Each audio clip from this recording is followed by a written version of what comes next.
شوفوا يا اخوان، الحسنات بابها أبواب لا تعد ولا تحصى، بينما المعاصي محدودة.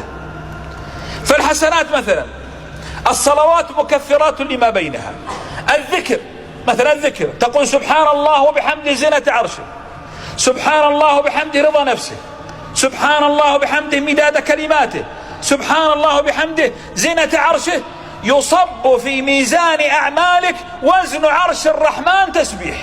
كم وزن عرش الرحمن؟ وما أيسرها من كلمات.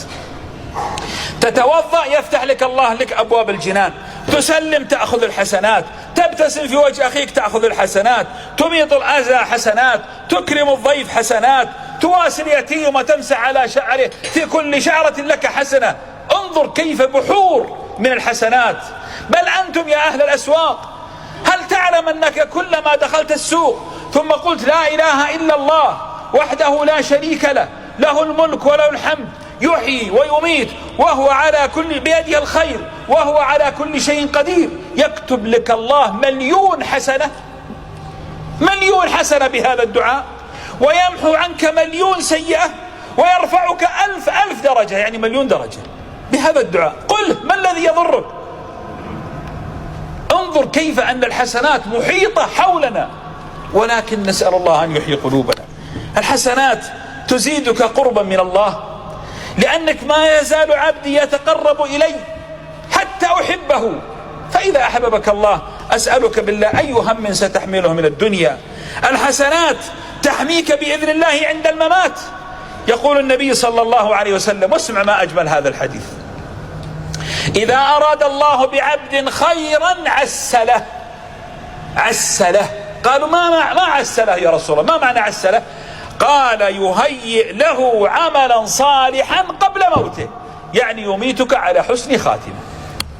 بفضل ماذا؟ بفضل حبه لك، وحبه لك لا يأتي إلا بالأعمال الصالحات. إذن المسألة مترابطة. ألا تتمنى أن تموت وأن تقرأ كتاب الله، أو وأنت صائم، أو وأنت بار بوالديك، أو إلى آخره؟ إذن عليك بالأعمال الصالحات. إذا أحسن الله خاتمتك ماذا لك؟ ينزل عليك ملائكته مباشرة. إن الذين قالوا ربنا الله ثم استقاموا تتنزل عليهم الملائكة ألا تخافوا ولا تحزنوا وأبشروا بالجنة التي كنتم توعدون. المؤمن يا إخوة إذا حمله الناس على أكتافهم يصيح بأعلى صوته: أسرعوا بها، أسرعوا بها، يعني بسرعة ادفنوني، أريد أن أخرج من دنياكم إلى ساعة الآخرة. بعكس الذي لا يعيش على الصالحات يقول: يا ويلها أين تذهبون بها. الله أكبر يا كرام. يا أيها الناس، إن الحسرة والله كل الحسرة أن نفرط بالطاعات وبالحسنات مع حب الله لها. يا أخي أن تحب الله وتعلم أن الله يحب الحسنات، لماذا تفرط بالحسنات؟ لماذا تكثر من السيئات؟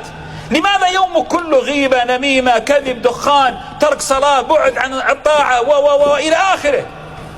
وقف بس أمام المرآة وانظر إلى وجهك وثوبك ولسانك ومنطقك وجوالك، واسأل نفسك: هل هو على ما يحب الله؟ أن تريد كل شيء من الله، إذن كن لله كما يريد، ليكن لك الله كما تريد وكما تحب. إن الحسنات يا إخوة بعضنا للأسف يحبطها بنفسه. كيف؟ مثلا يتصدق فيحبطها بالمن والأذى، يصلي يعمل صالحات فيحبط عمله بالرياء، من يقاطع الأرحام فلا ترتفع أعماله ولا صلاته ولا حسناته. لماذا تظلم نفسك؟ لماذا تخطئ على نفسك؟ أيضا من ترك صلاة العصر حبط عمله كما قال النبي صلى الله عليه وسلم. والترك هنا نوعان: إن تركها جحودا وكفرا فهذا كافر، كما قال عليه الصلاة والسلام: العهد الذي بيننا وبينهم الصلاة فمن تركها فقد كفر. لكن إن تركها تساهلا، مثلا بعض الناس يشتغل ثم يؤخرها إلى بعد المغرب. ليش تؤخرها؟ يصليها لكن متى؟ في الليل ولا؟ يا أخي هذه الصلاة كتابا موقوتا، هي ليست لك تتصرف بها كيف تشاء، هذه لله يجب أن تؤديها في وقتها. فإذا فعلت ذلك حبط عمل كل ذلك اليوم. لا حول ولا قوة إلا بالله. انظر كيف يلعب عليك الشيطان ليحبط حسناتك وأعمالك. الصلاة، الطاعة، العبادة، الحسنات كلها سعة. واعلموا يا إخوة أن هذه الحسنات تنفعك حتى في قبرك. من هو الرجل الذي ينزل إليك في قبرك؟ ألست تؤمن بالحديث أن الإنسان إذا نزل في قبره ينزل إليه رجل؟ من هو؟ إن كان عملك صالح سوف يأتيك من يؤنسك ويسعدك، أليس كذلك؟ إذن كثر العمل الصالح حتى إذا نزلت تحت الأرض تنام نوم العروس. عندك شك أنك ستموت؟ أبدا والله لا شك لدينا. اذهب إلى المقابر وانظر كم هم الذين رحلوا. فاسأل الله أن يحسن خاتمتنا. الحسنة عظيمة يوم القيامة. يوم القيامة ليس يوم أعمال وليس يوم شرف ولا يوم مباهاة ولا يوم مال، يوم حسنات. ولذلك يوم يفر المرء من أخيه وأمه وأبيه وصاحبته وبنيه لكل امرئ منهم يومئذ شأن يغنيه. ليش تهرب من أبوك يوم القيامة؟ لأنك لا تريد أن تعطي حسنة. أرأيت قيمة الحسنة؟ فعظمها في قلبك. الحسنات يوم القيامة ينصب سور عظيم اسمه الأعراف. هل سمعتم به؟ ما هو الأعراف؟ سور أو قيل تبة ضخمة يحبس عليها أقوام. لماذا يحبسون؟ يعني لا يروحون للجنة ولا يذهبون إلى النار، محبوسين. ينظرون فقط على اليمين وعلى الأعراف رجال تعرفهم بسيماهم، يعرفون كلا بسيماهم ونادوا أصحاب الجنة. الحين الأعراف ينادون أصحاب الجنة سلام عليكم، لم يدخلوها وهم يطمعون، يعني ودهم يدخلون لكن ما يقدرون يدخلون. وإذا صرفت أبصارهم إلى أصحاب النار تلقى أصحاب النار قالوا ربنا لا تجعلنا مع القوم الظالمين. شفت الحسرة؟ واقف في سور لا ذهب إلى الجنة ولا نزل النار. لماذا؟ تساوت حسناتهم وسيئاتهم.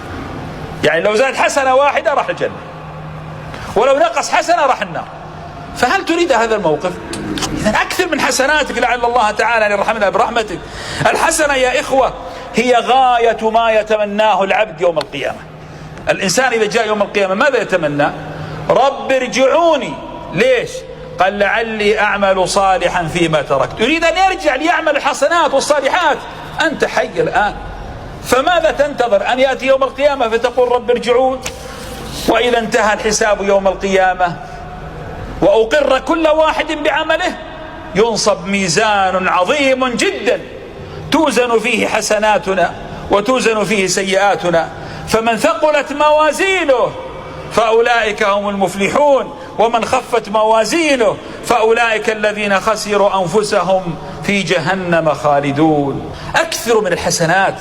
والله يا إخوة أمامنا عقبة كؤود، أمامنا يوم عظيم سنقف فيه نوزع حسناتنا على من اغتبناهم وعلى من اخطأنا في حقوقهم وعلى من قصرنا معهم.